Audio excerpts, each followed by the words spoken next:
Welcome to Captive Conversations. I'm your host, Adam from Captive Wi-Fi. Join us as we dive into behind-the-scenes stories of hospitality leaders exploring tech, operations, and marketing through the eyes of the experts. Let's get the inside scoop together. Episode 10. Can't believe we're at number 10. We're growing up fast. Today was our first international podcast with Arun from Incentivio. Awesome platform in the US and Canada, plugged into multitude of POS platforms. It's what they call a CDP, a customer data platform. It does a lot of very clever tools, from online ordering to app to wallet, that you can choose which route you want to take. We learned about Arun's journey into hospitality and his route into his previous role at 7 Shifts, learning about technology that side, taking the partnership role and running with it at Incentivio. This is a really insightful podcast, learning a lot more about data, a lot more about the tools that can be used, a lot more about churning and burning, so not allowing your customers to be churned by using some really clever tools. They're not over here in the UK yet, but it's really interesting for you guys to listen to other perspectives. Obviously, we have people listening elsewhere, so have a listen to this one, episode 10. Really excited. First international podcast. I am delighted to introduce Arun Kumar from Incentivio, Head of Partnerships. I have to apologize in advance. I've just had a very strong coffee, so I need to bring it back a bit and slow my voice, because it was a Robusta coffee, and my vein on the back of my neck is just properly going. So welcome to coffee. The UK. Show me a big water bottle, because we want to see that. That's definitely rehydrating. Where do you get to on a daily basis? Do you get to the end? No. I mean, I would be lying if I say I did. I mean, I usually get to, I would say about, I do at least 2/3, I would say. So I do my best to get through it. And, but yeah, actually this is my little espresso I had before. So my energy is high as well. Nothing as good as what you had. This is my little Nespresso pod, which doesn't really do much for me anymore. But Nespresso pod. I will say, next time you're over, I will give you some Black Sheep coffee, which is the one that I had. They do little Nespresso pods. So that I would gladly me. accept that gift. Yes, thank you. Amazing. Thank you so much for coming on.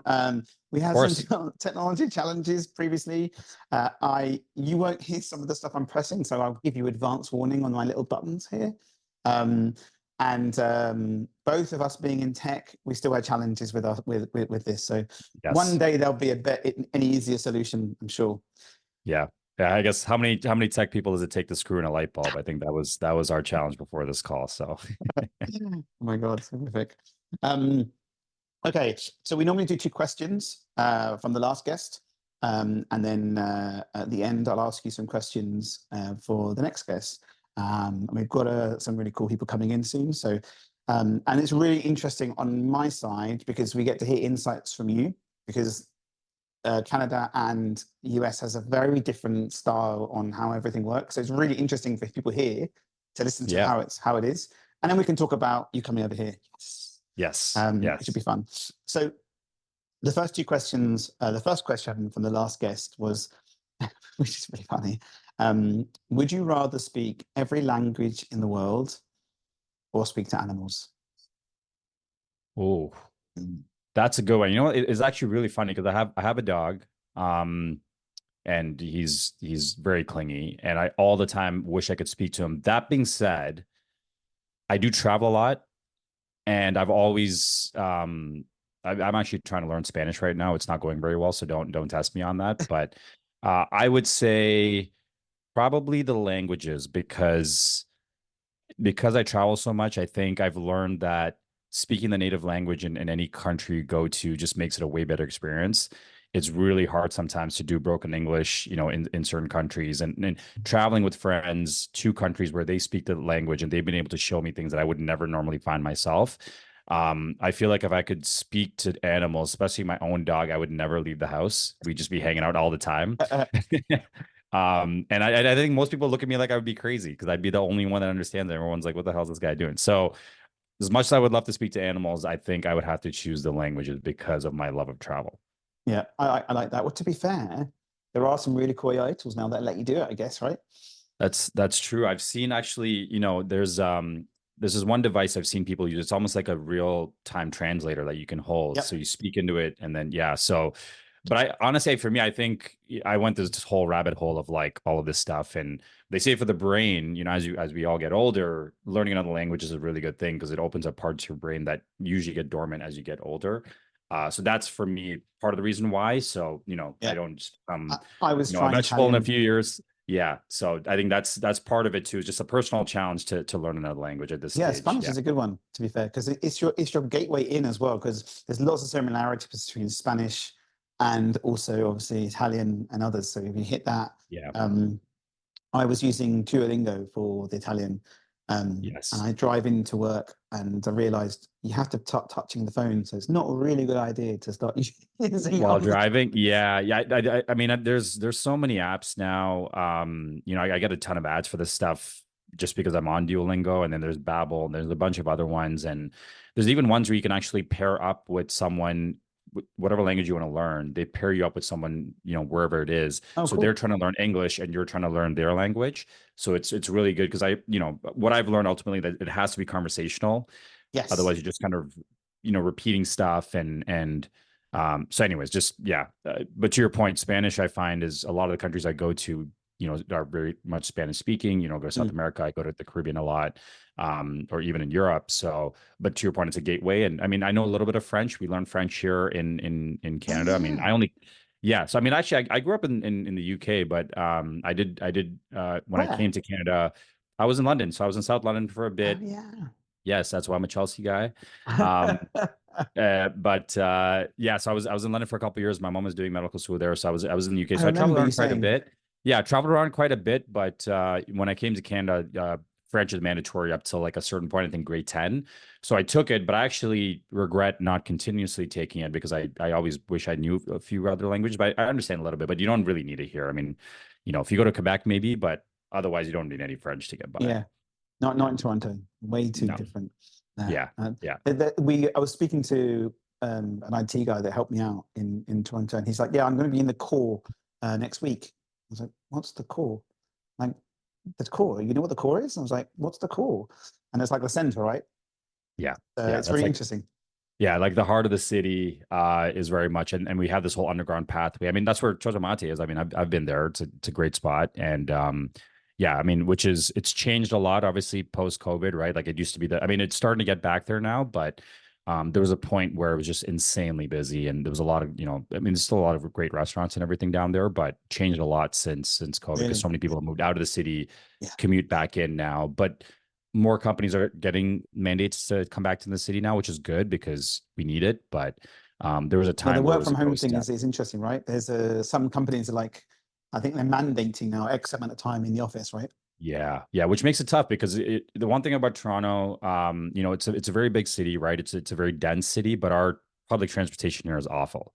And that's why I love London. I remember I used to just, jump on the tube, get wherever you need to go. I It's know it's not. awful here. It's awful. If you think it's bad there, try coming to Toronto because I'll tell you right now, it's whether you're driving or trying to take public transport, whatever it is, it's all awful. So yeah, Yeah, so I guess right now for me, if I want to go to like the central London, I want to go into like in the city, it's quicker for me to cycle than get a tube. But you're right, we do have lots of links into everywhere, so you can get where you need to get to. But yeah. it's any variation on weather, we're done. But okay, Oof, yeah. I digress. We're on to the second question.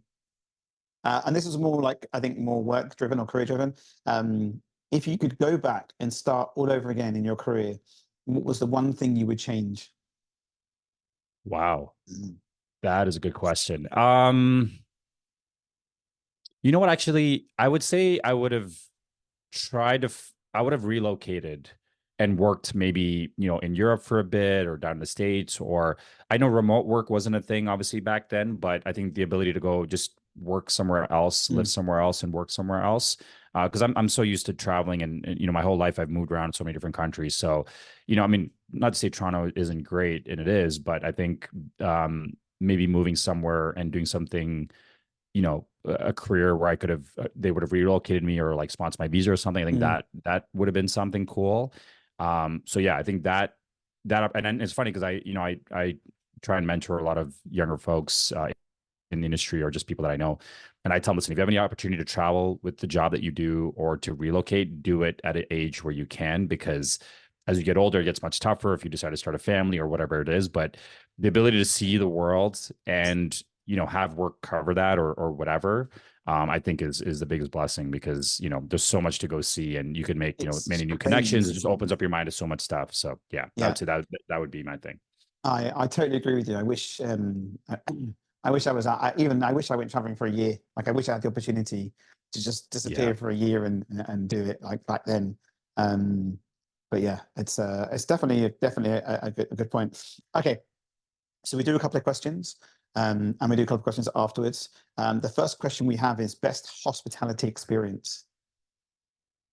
Oh, that's a good one, because you know, I'll say I'm very spoiled. I get to travel a lot to a lot of really cool events and cool, you know, conferences and amazing cities here. Best hospitality. I mean, I have a few, but if I had to really look back at, I'll give you two. So, Mhm. um, there was one in Vegas. This was probably like the first show I'd gone to post COVID. It was RFTC in Vegas. It was one of the big hotels there, but we kind of did this impromptu dinner at a place called Carbone, awesome Italian restaurant for those of you that ever come down to the States. I think it's in New York, Miami, and Vegas.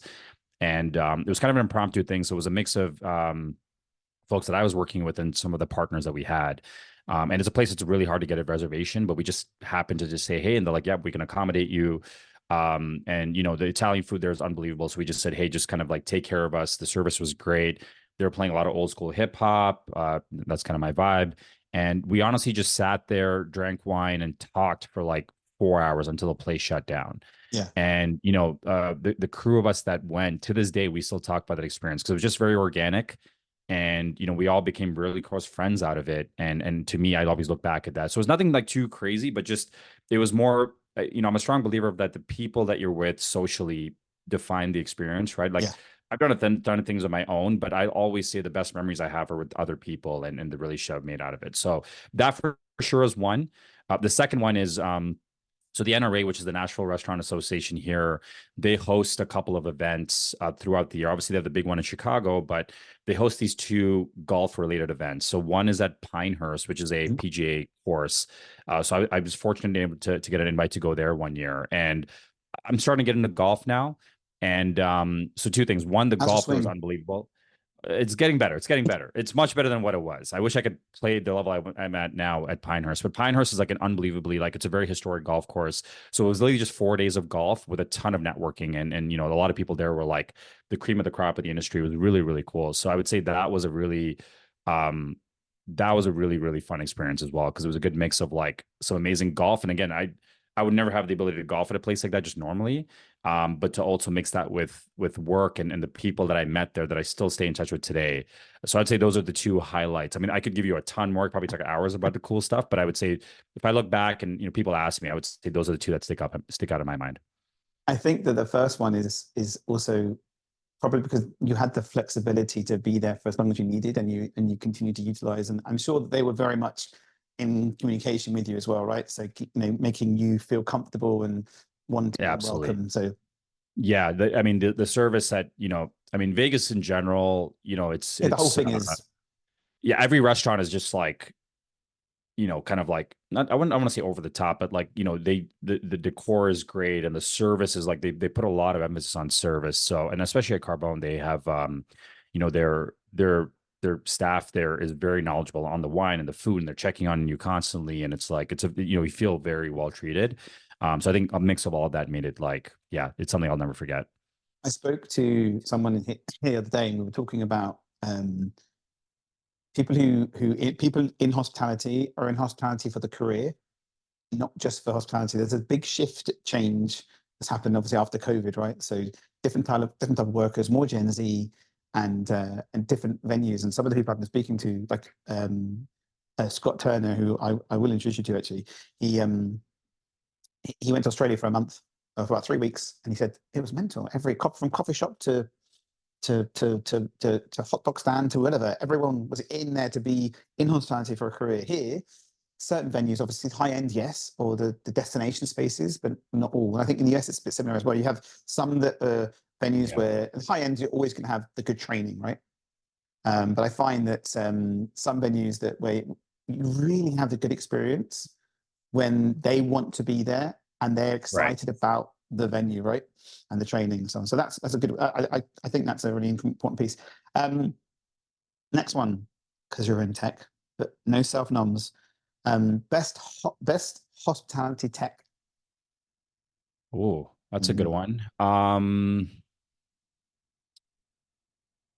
So I'll give a two-part answer here as well, just because I got to give a shout out to. I'll give a shout out to the company. So not a self nom, not where I'm working now, but where I used to work 7 shifts. I think they had an unbelievable tech platform. Super. I'm a strong believer of super easy to use. And this is obviously talking from the tech side of things. Very much product-led growth. We scaled at an immense fashion. And again, we're very much at the time focused on SMBs, and people loved it. Like, it's, I wouldn't say it's rare, but like to come to hospitality and then have multiple customers come to you just praising your product, praising your service, praising your staff, like that to me was super, super refreshing. So I'd say 7 shifts for sure. I mean, I think, from kind of an ease of use perspective, being able to explain what we do to prospects. I remember even when we came to London, because we had a bunch of clients in London, and we never marketed in London, but we had customers being, "Oh my God, your product's amazing." And we're like, "How did you even find us?" So that was super cool, to have over 100 locations using us in London, and we'd never marketed here before. I didn't even know that. That's awesome. Yeah, which was really, really cool. So I'd say that one. The second one, I got to give a shout out to a good friend of mine, Fraser, at a company called Tables. They do some really cool stuff. So essentially, what they do is, you go to Open Table or Resy, you make a reservation at a restaurant. What they do as a layer on top of that is you can choose specifically which table you want to sit at that restaurant. So they map out the restaurant. And they got the videos as well, so you can actually see stuff. Yes, I've seen it. It looks ridiculous. Really cool, right? Yeah. So I think that's something like, hey, you want to if you have going on a special date, or anniversary, or if it's your birthday, you don't want any table, you want the best table, right? And I think people are willing to pay a premium for that sometimes. So I think it's a good monetization route for the restaurant, but also from an experience perspective, it's like, hey, I know I'm getting this cool table. Maybe it's a place with a view, so I'm right at the window, or maybe it's at a jazz bar and I want to be right at the front. Whatever that looks like, I think that I think was a really cool concept. And I mean clubs do it all the time, right? And you go to Vegas, okay, you want to be at this cabana next to the DJ booth, that type of concept, but to a restaurant, which I think is also cool, because sometimes the way these restaurants are shaped, I've also sometimes been a place where I'm like, hey, I made a reservation, I'm super excited, then it's like I'm sitting in the back by like the fire exit, and I'm like, well, this is not what I thought it'd be, right? So I think that's another I want to give a shout out to those guys as well. So that platform, is that have integrations as well, or do people switch over to the whole res platform with them? Is that like no, I believe so. The way I've used it is that I believe it sits on top of some of them, but sometimes when you go to reserve, it's directly through them. Yeah, but I know they've been doing some cool stuff. I think they actually just signed a couple of locations out in Dubai. So, definitely more in the kind of the fine dining upscale places. Yeah. But Dubai is a really good untapped market, to be fair. Yes.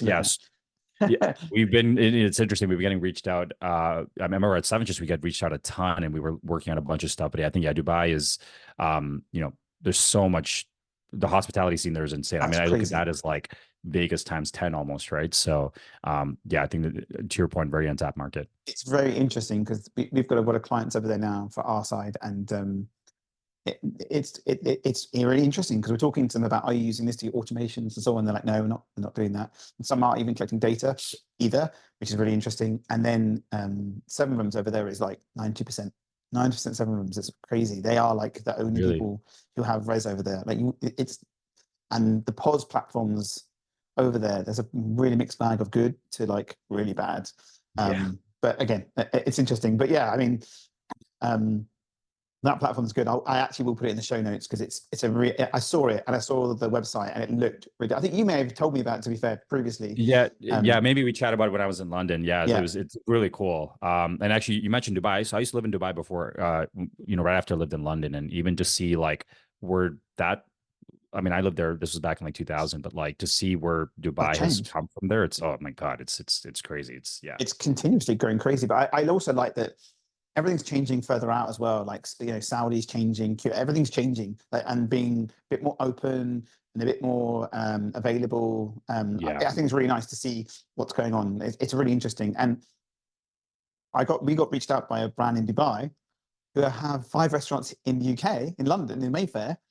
Oh, But wow. Dubai reached out to us from Dubai. Yeah, we want to start in Dubai first. And then I said, where's head office? Oh, UK, but our marketing team's in Dubai. And it was really interesting. Interesting. I didn't even know. So they're like, let's do this first. So that was pretty cool. I think it is an interesting a market out there, to be fair. You definitely Yeah. need to look at it. Okay, we're going to roll the time back a little bit more now. We're going to go back in time. And I want to hear the journey into tech, right? So from all the way through from the beginning, how you even fell into it. Because Yeah. I mean, you were at Seven Shifts for quite a while with a lot of different roles as well as that was growing. But how did the hospitality tech fly? How did it go in? Where did it come Yeah, from? yeah, great question. You know, I've always been a tech junkie growing up. I got it from my dad. My dad's very much a tech junkie. You know, I still remember when I got my first Game Boy, my first Walkman, my first Discman, right? So like that whole, Oh, you're I showing was that always a age now, fan of, man. tech. You know, just, you know, even the movies I watch are very sci-fi movies. So I'm always a big fan and try to kind of stay ahead of it as best I can. So I think, you know, when I'd finished school, it's funny enough, initially I wanted to get into law. And then, you know, I was talking to some people and they're like, I mean, the more I learned about it, it's like, I don't want to do school for 10 years and then still, you know, be stuck in paperwork. And again, I mean, law is not the most like tech forward industry either. So I'm like, yeah, maybe not the best fit. I was just good at arguing with people. Maybe that's why I thought I was good at law. And actually, I was playing basketball at university. That's why I went there, and I had a chance to play professionally. So I was out in Europe for that, and then I got hurt, and I came back, and then I had the opportunity to get into sales, so tech sales. So I started working at ADP, which is a big payroll HCM company. So I was there actually for about 6 years, just kind of getting my feet wet, learning. You know, I went all the way from SMB over to enterprise. So learning a lot about kind of like how to sell, you know, how to present, all of that. And at the same time, I did my master's, my MBA. So when I did Oh, my MBA is actually when we had a few guest speakers come in, and a lot of them talked about their journey of like, hey, starting an enterprise and getting into startup tech because you can learn so much. And they all said like, you know, working in a startup tech like every week is like a crash course in an MBA. And I was like, oh, this is super interesting. And just coincidentally around that time, one of my really good friends, actually my teammate at U of T and one of my roommates, Justin Holmes, he was the head of sales at Seven Shifts. And just around that time, he reached out and said, hey, like, you know, we're opening up this kind of partnerships division. You know, we have some folks here, but we're looking to scale it out. And, you know, would you be interested in joining? Like, I think you'd be a really good fit for this. And I was like, partnerships, like, what is this? Right. Like, it was a fairly new thing. I'm like, what is this? And he's like, honestly, it's the place to be because, you know, especially in hospitality tech, a lot of these companies can't scale without partnerships. I think it'd be a good thing for you to get into. So I said, okay, you know what? Like, I'll take the plunge. You know, I did some research into Seven Shifts. And again, I never worked in hospitality growing up, right? Like I had family that did. So you know, for me, it was like, oh man, hospitality. And this was the October of the pandemic. This was 2020. So right in the midst of the pandemic. And I'm like, is this the right time to get in here? And then, you know, I talked with the team, James Moncars, who hired me, my VP there. They kind of talked to what they were seeing in the data, and I'm like, you know what? Okay, you know what? Let's take a dive here. And I think the biggest thing that drew me there was that they said there was so much room for disruption in hospitality. And it's okay, great. Like I'd love to be a part of this, and especially what Seven Just was doing. So that was like my first kind of dive into it. So it was a lot of learning to start, right? Like understanding, you know, kind of the ins and outs of it. But I was, you know, obsessed. I loved it, right? Because again, we all what I say is that even whether you worked in hospitality or not, we all have some sort of connection to hospitality because we go to restaurants all the time, right? Dining is a big part of the social experience, and especially for, you know, me and my wife that, you know, we're big entertainers. My wife's a massive foodie, so you know, going out to eating in restaurants, and that is a huge part of our lives. So you know, I understood it from that perspective. So that was my first foray into kind of hospitality tech, and again, I was there for about, you know, 3 years. Started off initially, funny, they brought me on to scale the ADP partnership, which I was able to do. Then I started taking a lot more stuff, right? Like finding, you know, new avenues for partnerships and business development and really getting, and then I started going to the conferences and meeting all these people. And, you know, I That's the found that winning piece, right? The conferencing is like, as soon as you get that with the networking. That was it. Had you done lots of networking before with Yes, previously? I had. Yeah. So in my Okay. previous role at ADP, as an enterprise role, I was kind of working in a new division that was kind of a private equity consulting portion of the business. So a Yeah. lot of it was networking, very different networking, right? Like a private equity conference versus a Very. hospitality conference, two very different things. So I think my first conference was RFDC in Vegas, which I was like, and again, that was still just coming out of the pandemic, so Mm. that was also a shocker too, where I was like, Canada was very locked down, so to go to Vegas for my first conference and everyone's just like, this doesn't exist here, was He's like a Canadian. huge Don't let him shock. in. Yeah, so it was like, holy smokes. But I would say, I all the people that I met were amazing people, right? I think that concept of hospitality was prevalent in all the people that I was meeting, which I loved, right? Because that's very much how I try to live and treat the people that I'm with. So, proud to say that so many people that I met over the course of the year, they become very close friends now. So, and then so Seven Shifts was an awesome journey for 3 years. I mean, I still love my team. I'm still very close with them. Mm. And then the opportunity for Incentivio, they, meeting them at shows.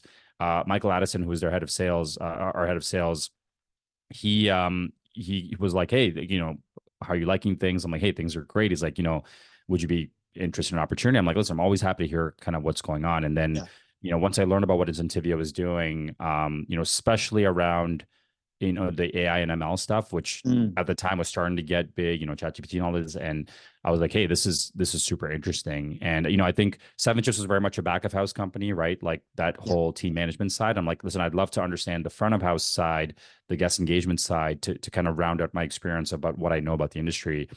So it just kind of made perfect sense. And the opportunity was great. And it's funny because it was a year ago today I started at Incentivio. Today was my Oh 1 year wow, you're for anniversary. today. Hey, hold on. Yeah. I'm gonna bear with me. You can't hear this, but I'm gonna do a little cheers. So you can do a Here little we go. cheers. There we go. There you go, little cheers. Sorry. Thank you. Continue. So yeah, today it's crazy. It's been a year now, and again, very similar to kind of what I was doing at Incentivio, kind of building out the partnership ecosystem. Yeah. Understanding who we want to work with. How do we integrate? So I think that's been a really, really fun journey in the last year. Again, on the other side of the coin now, in terms of more, front of house and, how do we work on customer engagement? So that's been kind of my journey now. So it's been, over 4 years now in this industry, and I'm fortunate to say I've built, a really cool network, and I get to travel a lot and meet a lot of really cool people. Quick favor here. I'm just taking a quick break on the podcast just to say I would really appreciate if you can click the like or subscribe button. That helps us grow. We're very new, and I would really appreciate it. And on with the show.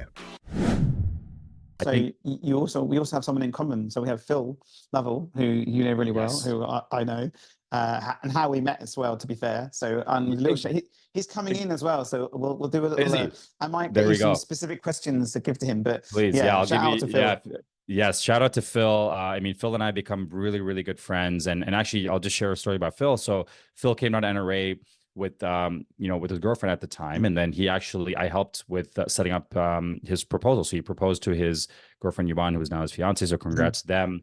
I know they're getting married in a couple years from now, and excited because I'll definitely make the trip down. But yeah, Phil's an awesome guy, and I think that's just the power of this industry, right? Like, we happened to meet when he was still at Yumpingo. I was trying to help them out as they were kind of doing go to market in the US. And then we just became super close friends out of them, and we literally talk all the time. So it's just that's what I love about this industry, is that as big as you think it is, once you start to get out and network, it really becomes small in the sense of like everyone's kind of like 1 degree of separation away. So that's been a lot of fun. It is literally like 1 degree, because you call someone and ask someone, do you know this guy? But I know that guy who knows this guy. Exactly. And I've been fortunate enough because I do get to travel a lot, it's one thing to do a lot of these Zoom calls, but I think meeting in person, right? I think, if we hadn't had that coffee and met multiple times in London, would we be doing the show today? Who knows, right? So I think that power, sometimes even just a 15-minute in person, is sometimes the power of like 5 Zoom calls, in my opinion, right? Because I think you break down those like barriers of like, hey, I'm at home, you're at home, it's a little Zoom box, right? I think that in person for me is and I think it just goes hand in hand with like how hospitality is, like that those in-person experiences and that personalization is what makes it what it is. So that's kind of been my journey, and it's been a lot of fun. And I think now I get reached out to do kind of a lot of help with like seed stage companies saying, hey, how do we partner? How do we structure this? So that's been a lot of fun too. Nice. So are you having little like small tech companies coming and reaching out? That's nice. Yeah, which has And been, you guys have an open API, right? So there's no barrier to entry, right? on our side, not on the Yeah. Incentivio side. So I was saying people coming and reaching out, that's more just reaching out to Oh, me. as in new Yes. brands coming to you asking for advice. That's nice. Yeah, just because I've Yeah. kind of been in this industry, and I've had companies from Australia reach out, and across Canada and the US, and You're great. To be fair, you've been on both sides, right? So you've been on the with Seven Ships and Incentivio. So you've had it's allowed your experience to have a broad range. yes, So you've got a really good overview of the landscape, I guess, right? yes, and because both companies, both Incentivio and Seven Shifts, essentially are kind of middleware, right? Because and we've had to partner as part of our strategy. So because of that, I've had tons and tons of partnership conversations, and which has been great.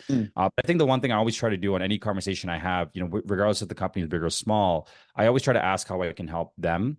Because I think partnership sometimes gets watered down to saying, hey, like, we want to partner with you. Can we get access to your lead list? One and I'm way, like, right? It's not about that. I'm like, it's not about that, right? So I think, but at the same time, I've also been the small fish, right? At Incentivio, and when I first started at Seven Shifts, we were always the small fish, and we wouldn't have got to where we did if we didn't have other companies saying, hey, how can we help you? So I always try to do that in any sense to say, regardless if we're going to partner together or not, is there somewhere I can help you? Can I connect you with someone here, or can I do this? And nice. I think that just, I think that always comes back full circle.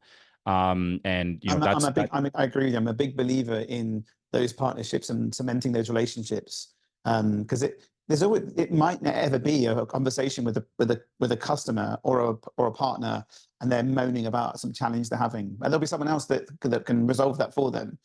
And the power of communication and the power of partnership is massive. I think actually not enough companies have the partnership side. They grow and they grow and they grow, and they've got sales, and they've got go to market, and they've got finance and accounts and AMs and so on. But the partner piece is often left. They want to integrate, as you said. They want to build out their integration. And it's interesting because we're building stuff as well, right? So we've spoken about building with you guys, and it's really interesting because I'm like you say, I'm a bit different, right? I have an IT company. I have the Wi-Fi thing. We're building stuff. So as we grow, we will have, but it's me. And I like talking, right? So we've met, and I love talking to all our partners, all of them. Like literally, it will be, and it's really interesting because when you build that relationship, then you get those really nice referrals in from other businesses when they go, I spoke to this guy. They were moaning about this, or they were asking about this, and I'm going to introduce you. And then we go to other customers and we speak to them, and they go, oh, this isn't working for us. And then we introduce. So it's very much the cross. I'm not a big believer in the whole, pay my, give me money over in my palm. I'm a big believer in passing backs and forwards. I think what you've done within what you're building is very much the same, right? Yeah. I think that's, it comes down to trust. And I think you mentioned it really well, right? It's interesting to see how a lot of companies structure their partnerships, like how they view them. And I think that'll start to evolve, right? Because, especially in this industry where partnerships is so prevalent, because so many companies I find are coming out with very niche offerings, right? You have to in my opinion, you're either a platform or a feature. Most of the point of sales are platforms. So, but even look at, Toast, for example, right? Like they started off with the whole open API concept so they can go partner with best of breed. Which really helped them scale to where they are. Now you're seeing a lot of the other point of sales now start to open up the APIs because like, hey, this is the way, we have to kind of partner with best of breed because doing everything natively is not the best. So partnerships to me can be a huge breed, right? Best of breed. Yes, best of breed, right?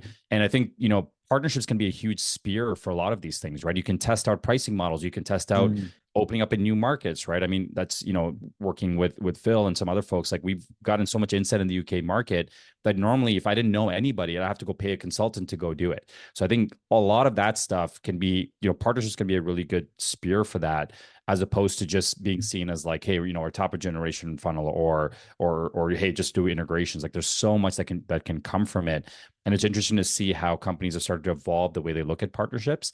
But there's still others that maybe are looking at it from the wrong lens and they're maybe underutilizing what partnerships can do for them. I think there's a ton of companies that are underutilizing it. And it's funny because over here, we see the ones that are like really utilizing it, they're growing exponentially because bringing that together. I find it really interesting. For me, in my mind, I don't really think of it as partnership. I think it's just people I work with. It's really weird. It's a good, obviously it's just a title, but Yeah. these are colleagues, right, who you're speaking to all the time, and there's so many. For example, we built a nice relationship with a company in Australia, and they're over here as well, and they do a bit in the US. And we were talking about doing stuff with them. We have a couple of clients with them, and we've just built a little API for us, and just a small one because it's the Wi-Fi stuff, right? And I let them know, and they're like, "Oh, our guys will build into you," and it's the first time. And they're big. I mean, I'm like little. I'm small compared to them, and they were like, "Yeah, we'll do it. Let's do it." And they've done it, and it was awesome. They're pulling data out now, as and when they want to.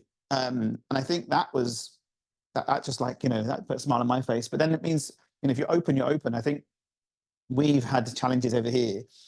Obviously, Toast here now, which is great. We have other platforms here who aren't open. There's lots of them that are completely closed and want their 10,000 opening up and fees per month and so on. So I think there's lots over here. Some of them are open, like the bigger ones are open, but the other ones, the traditional ones that are still here, are very much boxed in.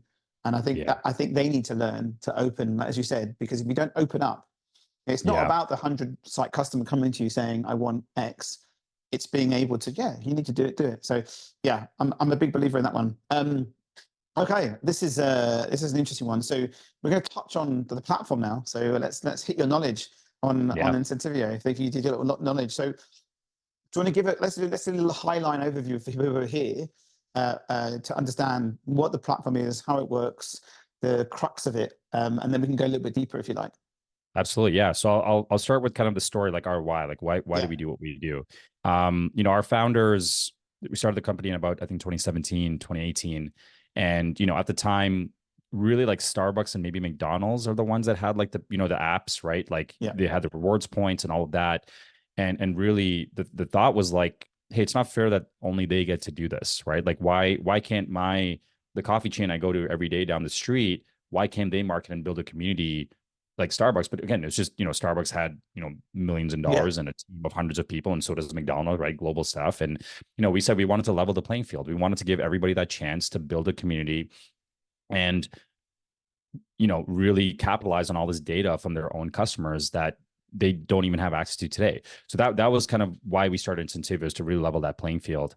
And what we essentially do is like we're a customer data platform to help with customer engagement, right? And how we do that is we've natively built out online ordering, loyalty, gift cards, CRM, mobile apps, essentially all the different ways in which a restaurant engages with their customer. Yeah.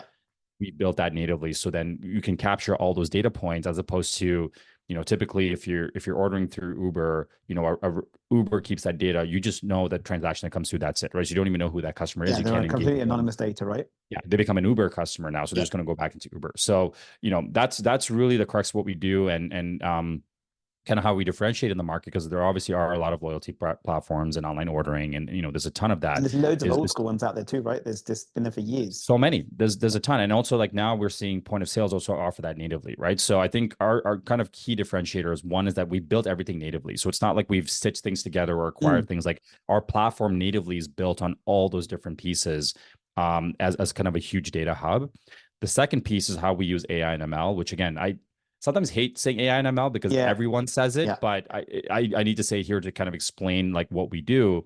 It's really around the guest journey dashboard. So understanding your whole universe of loyalty customers, where they sit, how much they're spending, what's their frequency of coming in, what menu items are they choosing the most, and then how do you market to them back in a personalized manner, right? So I think that's the key difference of what I think as consumers today, we like personalized things, right? We're so used to it. Think about it. Like you log into Netflix, you log into your Spotify, you log into any platform.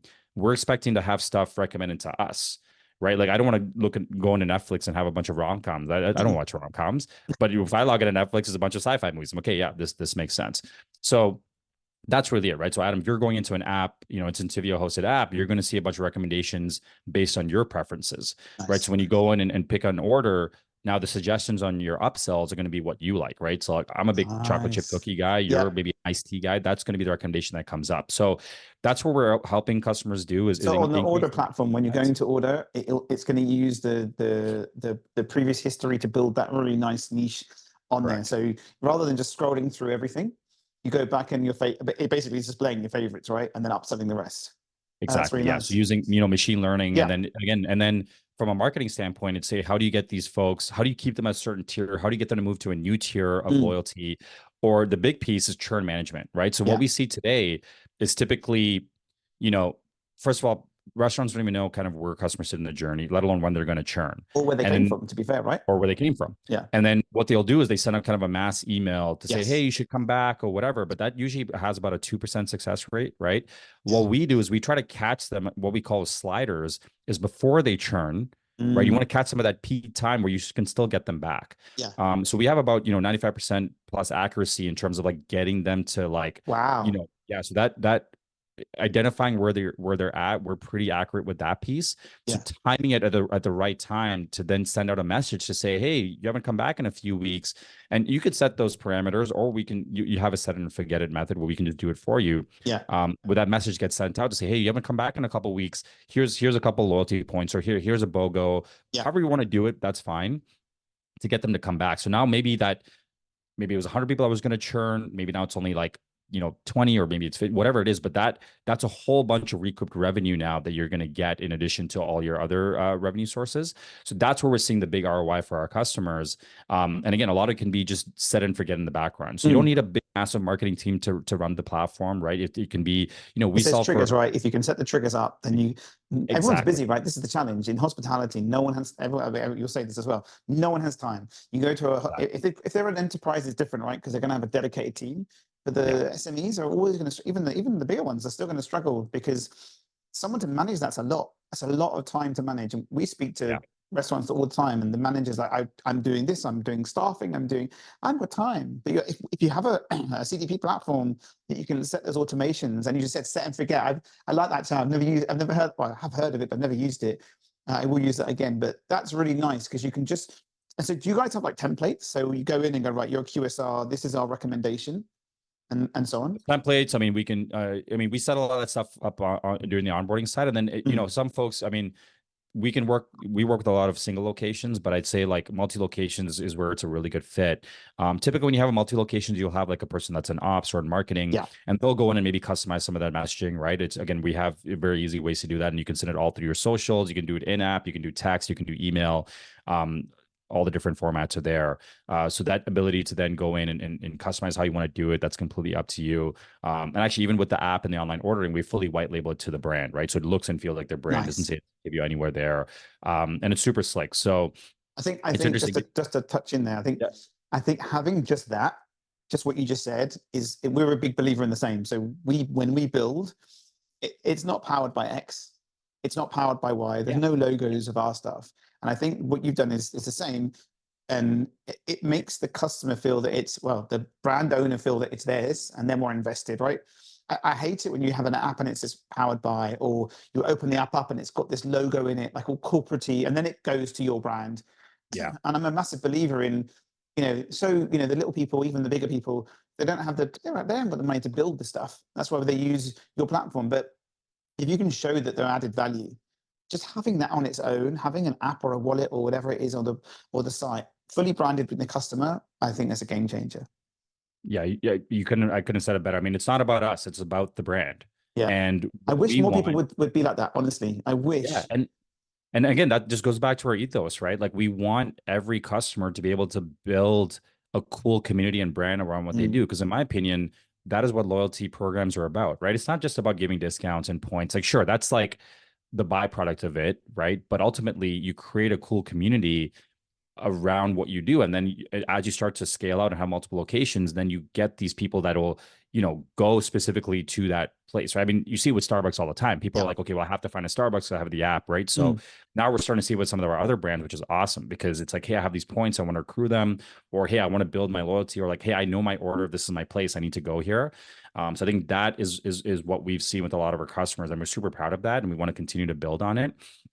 And I think the exciting piece is, where we want to get to is using kind of all the data points that we have and through, AI and ML is get to a point where, you can log in and for, I go in and it says the platform is going to say, hey, for Adam Foreman, you need to run this promotion at this time, and this is what you're going to get out of it. So that's the level of specificity we want to get to in personalization, where it's fully done by the platform, and you're just saying, "Yep, this looks good. Let's go." Yeah, because you've got all the data points, right? So if you can pull the data points forwards and use a machine learning, you're done. I think what was I going to say? It's gone off my head because you hit me. But yeah, I think that's absolutely amazing. If you're able to let it do its thing and pull in those data points and then automate it, I think that's the big key. And then loyalty, obviously, it's a bit new for the last couple of years, right? Loyalty has always been there, and for me, retail is way ahead, right? Retail is like years ahead. Like you look at all the grocery stores and supermarkets; they've had data points on you and your family for the last probably 30 years, right? Yeah. So I love that hospitality is now bringing that in from the wallet to the guest journey. And as you said, if people are opening up, it allows you to pull more data points in. Yeah. So and again, it's the customer's data at the end of the day, right? Like we tell that, like, hey, this is your data and you should be able to see it at any time.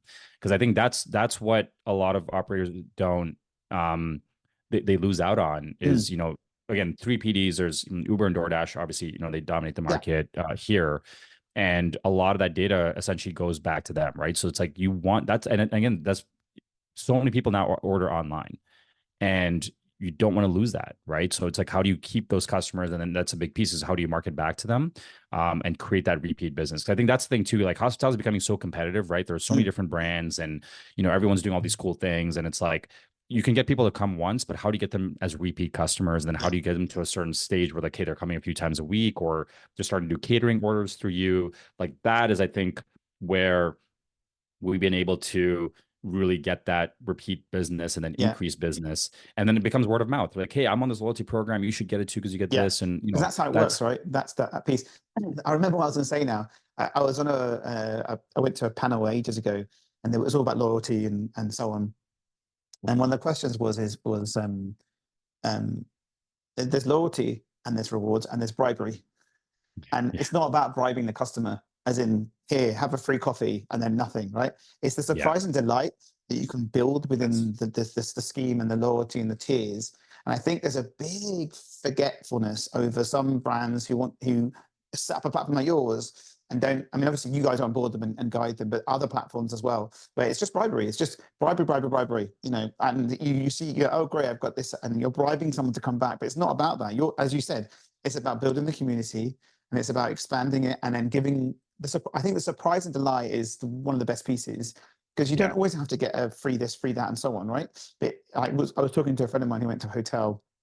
He's been there 5 times in the last 2 years or so. 5th time, they give him a little keyring on the thing, and a really nice person asked keyring, thanks for visiting, we really appreciate you. And he didn't ask for it. He didn't even. He was self-checking as well, and they knew. And he was like, he posted it on social and told everyone, all his friends, and just that on its own. It was just a keyring, but it was a really nice piece of surprise and delight. I completely agree. I mean, because I travel so much, I play the whole Marriott Bonvoy thing and I do the Air Canada stuff, right? But with Marriott, I'm at a stage now where I didn't even know this, but I mean, every time I check in, hey, thank you, Mr. Kumar. Thank you for your loyalty. Like just that small stuff, like just saying my name back to me, right? Then they see all the stuff there. Yeah. And I'm at a point now where I got like a gift bag when I went to Chicago for NRA. I got a little gift bag. It had like waters, it had popcorn. Yeah. I'm like, this is like, again, it was just a small gesture, but I was like, hey, this is great. Like I enjoy being part of it. That's a big brand as well, right? That's a big brand to bring that. Yeah, and they have so many different like brands as part of it. So to get that level of, and again, in the grand scheme of things, I'm one of probably like millions of members, but I think that to me is the big piece, right? Because in my opinion, I think what loyalty and the community brings is to enhance the personalization experience. Because now if you go in, right, let's say you go to your coffee shop or, a sandwich place or smoothie place, and they're saying, hey, Adam, thanks for coming, appreciate you being part of our program. That small little thing makes you feel good. Again, it's a small little thing, but I think that's where I think, when we talk to some of our brands, it's having this loyalty program and all this stuff is great, but really how it gets enhanced is through your staff taking that and making it a personalized experience. So I think that's where we've seen a lot of our brands take it to the next level. Yeah. And I think some people sometimes just rely too much on the, oh, we'll just give a bunch of discounts out and BOGOs. And I'm like, that'll only get you so far. But now getting your staff bought in and everybody bought in to build that community, that's what I think really take it to another level. I'll touch on a piece. We've got a client over here that don't have loyalty. Well, they're about to get actually, but they don't have loyalty, but they've sort of faked it with the platform they have. And they're a company called Yoke. Shout out to Yoke, amazing brand. And it's like a very cool like sandwich, but like Subway, but like high-end Subway place, right? Really cool sandwiches, really cool breakfast, you know, really cool menu, lovely team. And they've got about 5 or 6 stores. And they work with us, right? So, you know, a couple of the stores that are bigger footprint come in, connect to the Wi-Fi, data goes in.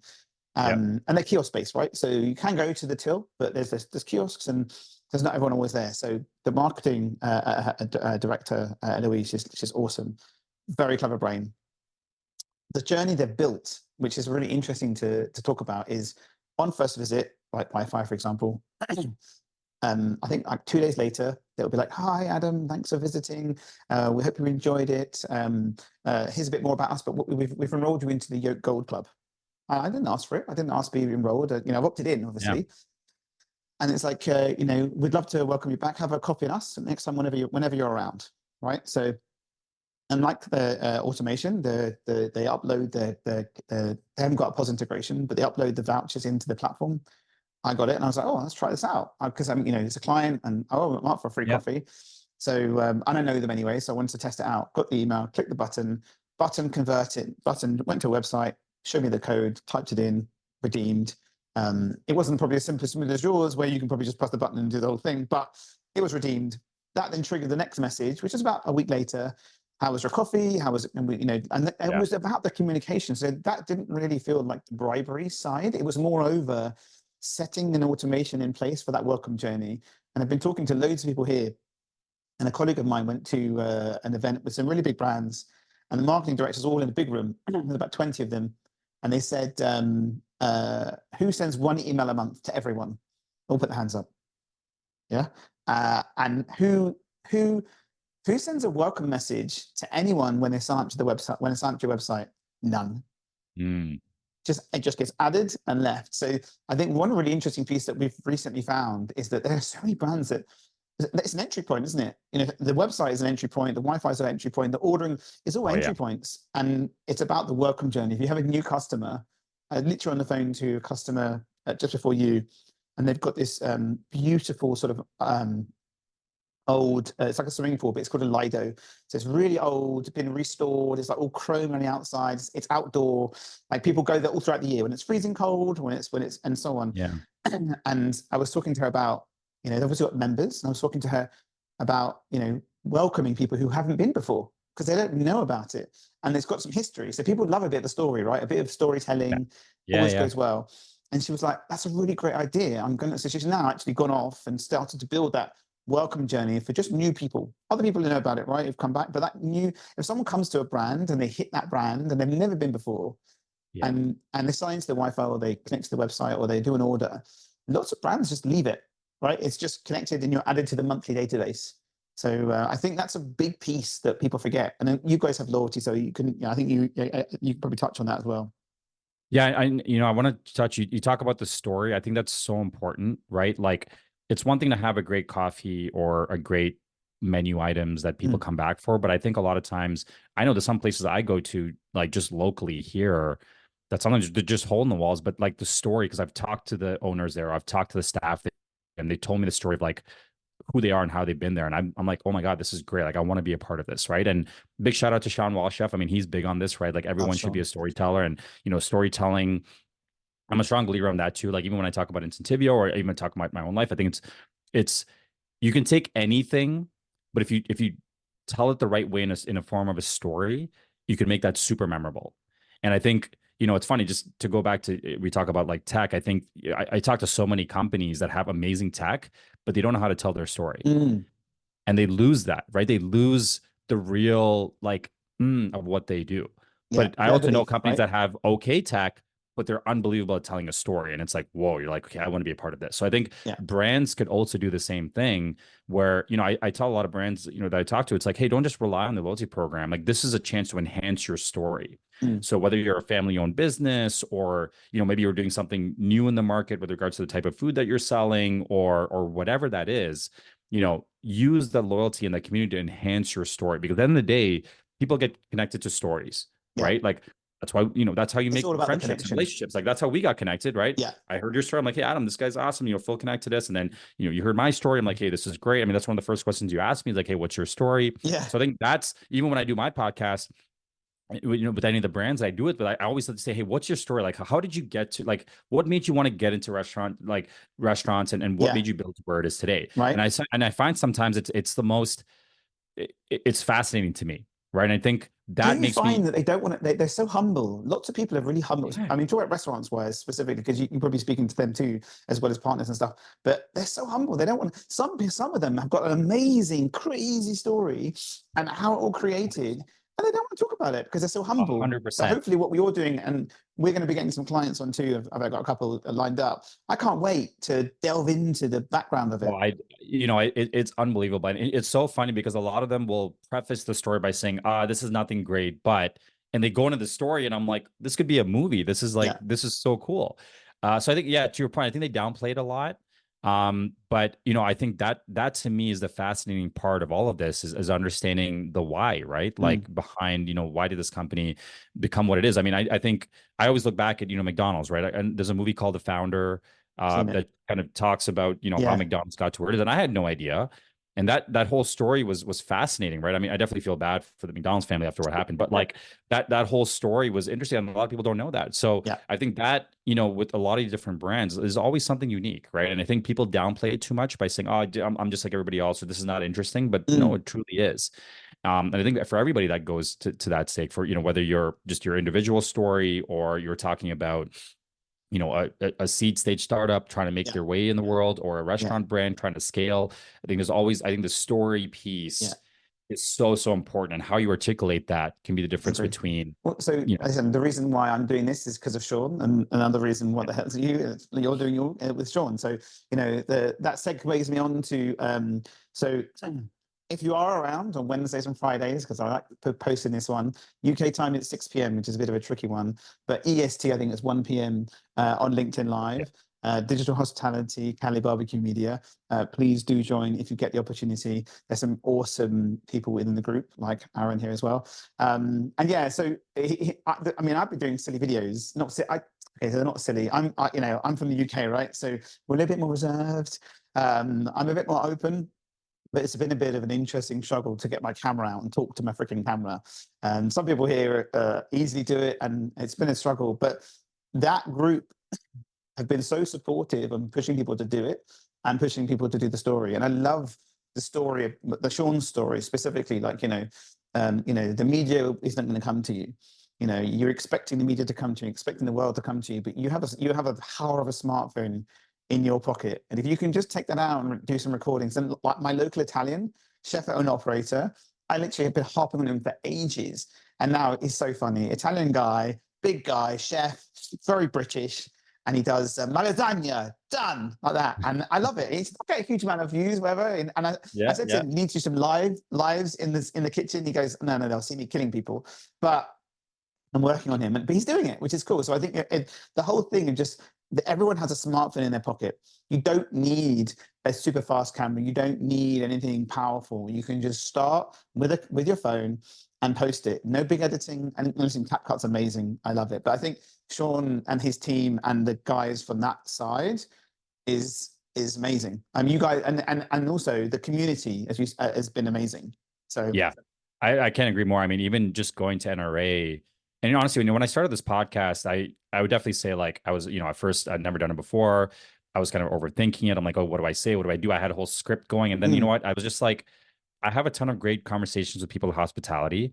And I just wanted to seem like, hey, we're both at a bar or we're both at a coffee shop and just recording the conversation. Yeah. Right. Because I think, you know, a lot of the guests too, they'll ask me like, hey, do you have like a bunch of like preset questions? And I said, look, I have kind of a general format, but I also just want it to be very natural, right? I don't want you to overthink it, and just like talk about your story. And then there may be something you say that I pick on, and we go down that path, and we may not go to these other questions. So I don't want you to overthink it in that sense. But you do want to have a structure. I love, to be fair, I have listened. I love it because you're right. If I'm listening to yours as well, it is that I love the side-by-side chat. I love it because you get to hear the nuggets of genius from them, because on a normal environment, if you went to their venue or you met them or you sat with them and you gave them those questions, there's guarding and it's all guarded, right? And they don't want to open up. And if you're able to just make them comfortable, and it's interesting, like I've had a couple of POS providers here. It was weird. I've had like 3 or 4 all in one go in the space of like a week. And it's just been really natural as in the flow conversation. The first couple, I had technology challenges. So I was lots of editing, but the last like 4, I sent it to them. I'm like, how's that? They go, great. And there's not, because it's just a chat, you know. That's all it is. And it's all about the getting comfortable. And listen, you know a lot of people. I know a lot of people here, and I think leveraging the connections that you built, and same for me. I was surprised. I was like, oh, you want to come on? Like literally, I messaged something the other day saying, oh, I just a general chat was on WhatsApp to a partner of ours. How's it going? Blah blah blah. These guys are doing really well. They're really happy, and so on. Oh, by the way, I just got your mate on the podcast. And I paused for like 30 seconds, and he was like, "Oh, I'd love to go on." And I was typing my menu, my calendar link to him at the same time, and he basically said, "I'd love to come." And I didn't expect that. Someone on LinkedIn earlier this week or last week was like, "Any more tech in the UK? Any more tech podcasts?" And I think that point I was on episode 4. And they mentioned me, and I'm like, me? Why me? And they said, oh, me. So I think you're right. I think if you can make them comfortable, you get much better stories, and the storytelling is awesome. So I think you got great editing as well. So you got a nice team. Hey, I can't take credit for that. Sean's team has been unbelievable with that stuff, and it's crazy. You talk about that. It's like, at NRA, I think I had like 4 or 5 people be like, "Hey, I'd love to be on the podcast. I heard about your podcast," and I was like, "My podcast? It's like." Me, like in my little my little home office here, like, but that was cool. It was very humbling, and I'm excited because I think a lot of what I learned in this industry have been from some of those just coffee side, coffee table chats or at a bar late night or whatever. And I just want to bring that, and I think what I tell people is like, listen, you can see some of the other episodes, see what it is, but I think this is an opportunity for you to promote your own personal brand or your company or your restaurant or whatever that is, right? And again, tell your story. I think to go back to what you're saying too is like we all have this, right? And I think we look at all these like YouTube stars and TikTok stars and all these people that are famous on socials. If you go back to their first videos, they probably were just very raw and whatever, right? Look at Mr. Beast with gaming, right? Like crazy. Yeah. You just get to a point, but I think just being your genuine self is all you can do. Yeah. And, ultimately that's, you just want to tell a story and do it the right way and make it very natural. And I think that's what excites me. And when it's funny because when you told me you were starting a podcast, I'm like, that makes so much sense because you're very personable. And when you have this great energy and I'm like, yeah, I'd love to be on it and vice versa. I need to get it on mine. But like, that's been super exciting. And I think to your point, like, I think so many restaurants now, when you think about it, when I go to a different city and I'm searching which restaurants to go to, like I'm going on socials, right? Yeah. And I'm looking at the videos. And sometimes if you don't post your stuff, TikTok's a new search engine, right? So, my kids are way ahead of me. You're like this. My friend of mine booked a holiday to Spain for their summer holiday. This is last year. They booked a holiday and they told the kids, and the kids immediately, what did they do? Straight on TikTok. They didn't even look online. They were straight on TikTok and they were like, oh my God, have you seen this place? And they're like, oh, the agents, it was amazing. I got the photos. I went in TripAdvisor and they went, no, Dad, look at this. And the videos were like the worst of the worst. Like it was 5-star. It wasn't 5-star. So they went, give me 5 minutes. They 2 girls. I think one's 11 and one's 16. They both went away, did their own little search and came back with 3 hotels each in the area. And they go, how about these? And they went, the agents never heard of them. And the videos were like, they just opened, unbelievable hotels. Like these families were like, this is the best experience ever. Hardly any reviews. They booked it and they had the best time ever. So unfortunately, Google is still there for us and the older generations. But looking for where you want to go and looking at where it is, TikTok and Instagram and the reels and stuff is definitely the way forward. And you're right. If you can share that experience out to others, and so if you look at, I was talking to one of the questions from my last guest was, which social media account do you follow? And over here, there's a restaurant called Fallow. It is, I think, it has 7 million views, and they have the specific team. Right now, I'm assuming, and all the chefs basically do the story, how this chicken pie is made, how this is made, and it's all talking to the camera, and like they're talking to you. And they're a big restaurant, and they are rammed all the time. And the whole thing about it, and when people go there, as soon as someone goes there, the phone's out taking, blah, blah, blah. And I think they've done a great job. But it's hard to do, but they've done a great job. I think if more restaurants could do that. There's a couple of apps out in the US as well that do like videos, and they're curated and stuff. And if you see someone on Instagram, some of these accounts on Instagram, and they've got no one really managing it, it doesn't feel natural anymore. If some Instagrams feel like their website, they do. It's an extension of the brand, and I think it's to your point, like posting often, staying top of mind, right? Because if you're, hey, where should we go for dinner? And you're like, oh, I just saw this place, I need to go here. Or, hey, someone's asking you, hey, I get asked all the time because when people come to the city, hey, Arun, I'm in Toronto, can you give me some recommendations on restaurants, right? I have kind of like my 4 or 5 but then at the same time, I'm like, well, I just saw this cool one on social, I think you would like this, you should go check it out, because that's crazy how it works. And then the algorithm will continue to send you stuff. And I'm actually doing a big Europe trip this summer, and I've been using, so we're doing Italy and Greece. Nice. And a lot of what we've been searching for, like, restaurants and things to do, it comes on Instagram now. And because we've been talking about it, it's listening. So just it's sending you the stuff. And to your point, it's become the new search engine, right? Because I look at it this way too. Because I've traveled so much in the States and other places, I did this test myself, right? Which essentially is like, if I go to Google and say, hey, what are the best places to do? What are the best things to do in Toronto? What are the best restaurants to go to? I would not have picked any of those things. Yeah. But back in the day, that's how we chose what we had to do, right? Now, I'd much rather either check socials and see the visual, because I think we almost want to see the visual before we actually go there. We don't trust the Google pictures or whatever. And also it's UGC, so it's user-generated content. So you're getting to see real people in real environments, and maybe not the curated stuff. Well. Yeah. 100%. Or 2, I'm messaging someone that I know in that city to say, hey, listen, where would you go? And a lot of times it's a place I would never have found myself. But in a lot of those cases, it's like the best place I've ever been. I'm like, holy crap, I didn't even know this place existed, let alone what I've come here to eat. But because you recommended it, I'm going to go with that. So I think that has been like almost a new way to search for anything now. Right. And I mean, nowadays too, you can throw stuff in ChatGPT and it'll give you a full idea. Dude, I was looking at trying to, my wife wanted, she was, I quite fancy poached eggs. And I would normally go on Google and I get the BBC Good Food Guide of how to make the best poached egg, or a YouTube video. I went straight on TikTok. I literally, the top 3 videos, I made her poached eggs. And I promise you, she looked at me and said, I don't know how you did it. The best poached eggs I've ever had in my entire life. And I was like, thank you, TikTok. And it was, I wouldn't ever previously have thought of it, because I did first go on Google and I was like, this is just getting me nowhere. TikTok, 15 seconds, and that was it. And I did a podcast with a guy called Jonah Worth from Blend, a bit like Jason Berkowitz with Arrow Up.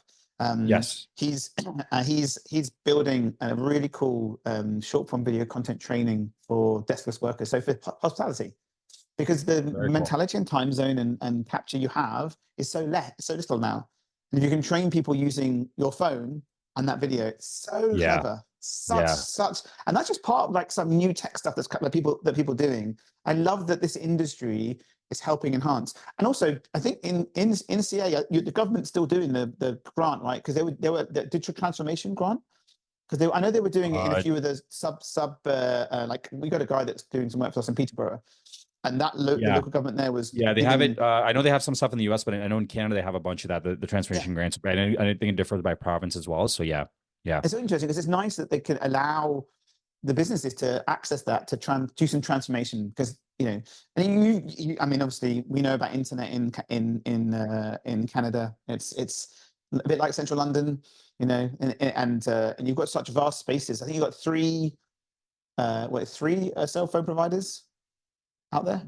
two Or main two are owned by ones, one, right? three So it's main two. one, three of the main ones, and then there's two like kind of like smaller ones that'll give you crappy coverage, but Yeah. we pay way too much for our cell phones. I'll tell you that Yeah, much. I've heard it's mental. Yeah, So yeah, which is an interesting point. yeah, We can come to that later. Okay, yeah. coming to the end, just want to talk about ahead. What's the future? I mean, we've talked a little bit about the future, about more machine learning stuff. Are there any new stuff coming? Any trends that you've seen that you guys are plugging in, or can you share? Yeah.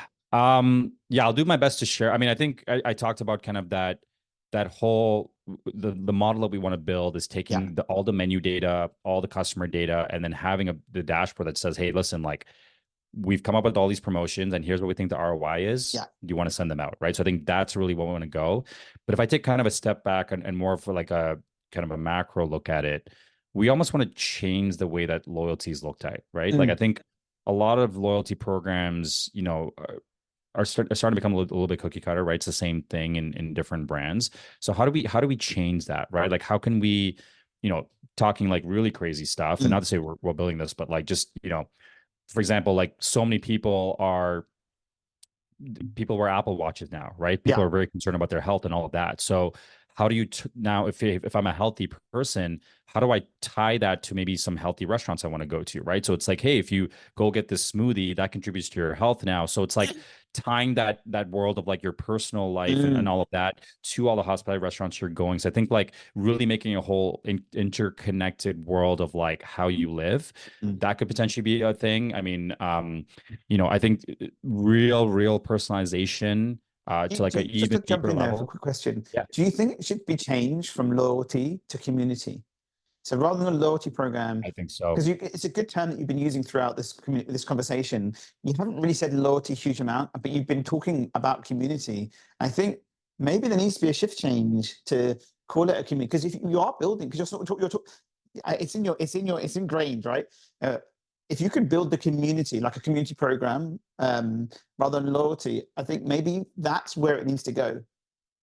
Yeah, I think just where you got my brain going there, it's like, hey, maybe you get to a point now where you want to make it a social thing, right? So it's like, hey, if you show up with a friend, your loyalty points double. Hey, if you make a reservation for like 10 people, we'll give you an extra bunch of this, right? So I think there's you can almost or promote. if you share, like Seven Rooms, for example, were doing I think they were talking about allowing you to have a share. Like, so we're building a bit of a tech for res stuff, and we were looking at doing give you a share link. I know Seven Rooms are doing it. They're letting you do a shared booking link, so you can share your link, and then you don't necessarily get benefits, but it shows that you're part of that community and wanting to help that business expand. And then obviously it gets tagged. So when you go to visit, they know that you're a loyal member. They know that you love the brand, and they know that you've shared the brand. So then when you come in on that screen, they've got, oh, hi, Aaron. Oh, thanks so much for being a community member. And I think that needs to happen, right? And you're right. If you can try and tag in, I like that. If you can tag in a friend to order, or push people to, it's like Amex, right? Amex Rewards is great, isn't it? I think it's like the winning piece. Amex Rewards is the same as Bonvoy, right? Amex Rewards, if you or even Marriott, you invite someone and you get rewarded. I think that would be a game changer. Yeah, and if I look at it kind of like what I think we'll start to see more of, and what we obviously are trying to get to as well, is I think I look at the three spheres of what you have, right? You have your typical loyalty, then you have this whole gamification thing. We're seeing more gamification now come around loyalty, and you see a lot of that now. And then I think you see a lot of brands now going in the merchandising route, right? So you want to create swag, right? So many and I love it. Listen, I love buying swag from like my favorite restaurants or whatever. It's like, it's really cool. So actually, Tim Hortons here, it's like a big coffee brand. We've got one here. We've got a few here. Oh yeah. So everyone knows Timmy's Canadian, right? But they have a whole, like, I just stumbled across the other day, but they have a whole swag store. Like they did a collaboration with Justin Bieber a couple of years ago for like beanies and stuff, and that stuff sold out. Like that stuff's getting resold for like 10x the price. It's insane. But I think that whole concept. I've got to tell you a funny story. So Taylor Swift based. So one of our clients, he owns a pub, and the pub's called the Black Dog, and it's in Vauxhall. And it was a nice pub. He bought it a little while ago. It's been, he's changing the structure of it. It's just put Toasters, actually. So Toasters in there now, which is great. Good for him. And all of a sudden, Taylor Swift released the album about her ex-boyfriend that she dumped at the Black Dog in Vauxhall. And it has gone crazy. So they are Wow. now selling something like 300 pint glasses. That's like the Black Dog Swifty, wherever it is, on there a night. And then the US went mental because obviously Taylor Swift is pretty mental. And you've got all these influencers and everyone going, they don't even know what's going on. This little pub, he launched a merch store just in the US. Yeah, like drop ship. Wow. I think the first day, I think he must have sold something like 5,000 items. And that's just merch. Mental. And there's also, on another note, there's an awesome pizza place here. So when you come here next, we will definitely go. Okay. You know the pizza guy on Instagram? I forget his name now. It's like the one bite pizza guy. Oh, yeah. In the US. He gave them like an 8.2 or something like that, which was just, That's pretty high for, very high. And it's inside a pub. I was there yesterday doing some work for them. It's called Crisp W6. Amazing, amazing pizza. And to be fair, I say that, I've not even eaten it, but all my friends have. But they do swag. So they turned off the online ordering because they couldn't keep up with it because it's such a small space. But they turned the online ordering on for the swag. And I was there reconnecting some stuff up for them. Plugged the online order printer in. No word of a lie. 30 orders came out. Apps, everything. It was amazing. Yeah, You're right. The swag is because they want to be part of the brand, right? That's and I think what I find is some places they'll do a limited collab with this, right? And I think that stuff sells out like crazy. Like you have people lined up and you have people trying to like resell it and all of this stuff. So I think that's a really cool way, because I think a lot of what we see now today is people want to be part of something exclusive, right? It's like, hey, I got this swag that's like one of 500 and no one else has it. I'm gonna wear it and like put it on socials, right? I think that piece of it too. So this is two part. Like, how can us on the vendor side help facilitate that all in one place, right? So it could even be like, hey, you're your loyalty tier, you get to this certain stage, you get access to now this stuff, which I see some retail brands do it, and not to say that restaurant brands don't do it, but it's like really incorporating with the gamification and all of that other stuff. But I think that's really cool. And for me, I know, some of my favorite places, actually, a friend of mine owns a spot here called Juice, which is like, it's a kind of like a hair salon during the day, but like a really cool wine bar, and they bring in DJs like vinyl at night. That's so the way forward, right? Take If you can differentiate different stuff, like estate agent, like or retail, and then coffee shop, and change around. When you come down to Toronto, I'll take you. This place is awesome. He's a really good friend of mine, and they came out with some limited merch, and I was like, I was lucky because he was able to give me some early stuff, but he's like, hey, our stuff's sold out like this. And it's really cool, right? Because like when I wear it around, everyone's like, oh, what's this? Is the place is called Juice. And I'm like, this is my friend's spot. So it's also good marketing for them. Back in the day, it was always high. It was MOVs, 1,000, 2,000, 5,000. Now you can go online, right? And order 10 Sticker Mule. It's an awesome brand. And you can get branding of whatever you want for like 10 pieces, 50 pieces. I think that generation, that change has really helped everyone. But you're right. I need to speak to my clients to get more merch, because you can make some really cool stuff and it doesn't have to be that difficult. And I think that there's more and more doing it. I'd love to have merch from brands that I love. Yeah. And I think that's, it's also great marketing for the brand. Yeah. Right. Because I can't tell you the amount of people I've worn the shirt and people are like, oh, geez, what's this? A cool shirt. I'm like, actually, it's my friend's place. You should go check it out. And then they go. Right. So I think that is also like the really cool part of it. And I love to go, like, I think Austin is great for this. Austin in Texas. Yeah. They have a lot of really cool breweries and in these kind of spots, and they all have their own merch, which is really cool merch. And again, it's one of those things we can only get there. So it's like, it's a little bit, you feel it's a good memory for one, but two, it's something where people will ask you like, oh, I've never seen this. Where'd you get this? Oh, I got this in this place here. So I think that's what I love about it. And I think what's a lot of people love about it. I think we'll start to see more brands. My brain went a little bit. If you did it, would you put QR codes on the back so people could then order? That's a really good idea. Actually, I know Mr. Young, who those folks, they used to have these shirts that have a big QR code on the back, and that was actually a cool thing. And I've actually thought about that stuff too. Like, how can you now? Oh, you should so do that for you guys. That would be cool. Get to another level, right? I'd love to. So we're actually in the mix of a rebranding now, and we're actually going to be starting. I'm going to be in charge of like making our new swag. So that's a good idea, because I'd love to be able to do that. And again, maybe it's a gamification aspect. QR codes in using a bit of AI, making them a bit funky rather than the traditional ones. You can do like a waterfall and whatever. You can have someone giving a coffee, but turn it into a QR code. And then because it looks cool, people will wear it. And then you've got like your brand out there. I think there was a guy on the social that was doing, I think he's Australian, I think. And he literally walked around the town with a QR code saying fancy a date, and then a QR code on the back. And you it go. went straight to his DM. Very clever. Okay, thank you. I mean, we're getting coming to the end now. We have digressed a bit, but this has been a great conversation and some Yeah, great no, this has nuggets. been a lot of fun. So my last questions we have are, obviously it's for you in whichever area, whichever country you've been, it's all good. Best burger. Ooh. That's a tricky one.